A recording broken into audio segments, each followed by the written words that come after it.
మాది మరిపడ మున్సిపాలిటీ. ఈరోజు దివ్య herbal private limited company ముందు మరిపడ పట్టణ వాసులు పొల్యూషన్ వస్తూ ఉన్నది. రాత్రి మిర్చి ఘాట్ వచ్చి అంతా ఊరంతా ఉక్కిరి అయిందని చెప్పి ఆందోళన చేస్తూ ఉన్నారు.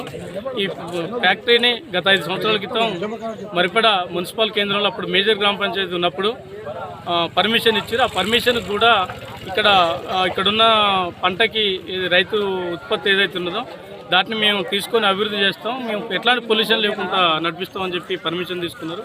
అప్పుడు కూడా అనుమానం వచ్చి కొంతమంది ఆందోళన చేస్తున్న క్రమంలో అప్పుడున్న మేజర్ గ్రామ పంచాయతీ పాలకులు కాసులో కక్కుర్తి పడి పర్మిషన్ ఇచ్చిండ్రు. ఈ 5 సంవత్సరాల నుంచి కూడా పొల్యూషన్ వస్తూ ఉన్నది. ఇక్కడ ఇబ్బంది పడుతూ ఉన్నారు. ఈ మరిపడ ప్రాంతంలో అంతా కిడ్నీ రోగులు ఉన్నారు, గుండె జబ్బులు ఉన్నారు, చిన్నపిల్లలు రకరకాల రోగాలతో ఇబ్బంది పడుతూ ఉన్నారు. దీనికి ఇది చాలదన్నట్టు ఈ ఘాట్ వస్తూ ఉన్నది. అట్లానే దీంట్లో ఉన్న మలిన పదార్థం ఏదైతే ఉందో ఈ వాటర్కి సంబంధించింది అదంతా ఇక్కడ పక్కన ఉన్న నల్లజర్లు పోతూ ఉన్నారు. దాంతో కూడా జలం వాటర్ కలుషితం అవుతూ ఉంది, పశువులకు కూడా ఇబ్బంది అవుతూ ఉన్నది. ఈ వాతావరణం ఏదైతే గాల్లో వదిలే ఈ ఘాటుతోని ఇబ్బందులు పడుతూ ఉన్నారు. దీంతో నాడీ వ్యవస్థ దెబ్బతింటూ రకరకాల ఇబ్బందులు పడుతూ ఉన్నారు. అయితే మేము ఒకటే డిమాండ్ చేస్తూ ఉన్నాం, ఈ ఫ్యాక్టరీని ఇక్కడి నుంచి తీసేయాలని చెప్పి ప్రజలందరూ కూడా ముక్త కంఠంతో ఇక్కడ ఆందోళన చేస్తూ ఉన్నారు. మేము కూడా దాన్ని మూసేయాలని చెప్పి డిమాండ్ చేస్తాను. ఇక్కడ ఇండస్ట్రియల్ అధికారులు, తర్వాత పొల్యూషన్ బోర్డు వాళ్ళు, ఆ తర్వాత లేబర్ ఆఫీసర్, దీనికి సంబంధించిన ఒక విజిలెన్స్ కూడా ఉంటుంది.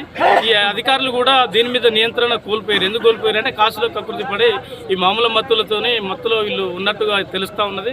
తక్షణమే స్పందించి కలెక్టర్ గారు కానీ మిగతా జిల్లాధికారులు దీనికి సంబంధించిన ఫ్యాక్టరీకి సంబంధించిన నియంత్రణ చూడాల్సిన ప్రభుత్వ శాఖలు ఏమున్నాయో వాళ్ళ అధికారులు స్పందించాలి. వెంటనే విజిలెన్స్ వచ్చి ఇక్కడ విజిలెన్స్ డిపార్ట్మెంట్కి సంబంధించిన వాళ్ళు ఎంక్వైరీ చేసి ఈ కంపెనీ మీద, యాజమాన్యం మీద కఠినంగా యాక్షన్ తీసుకోవాలి. ఇక్కడ ఫ్యాక్టరీని ఇక్కడి నుంచి ఎత్తేయాలని చెప్పి డిమాండ్ చేస్తూ ఉన్నాం.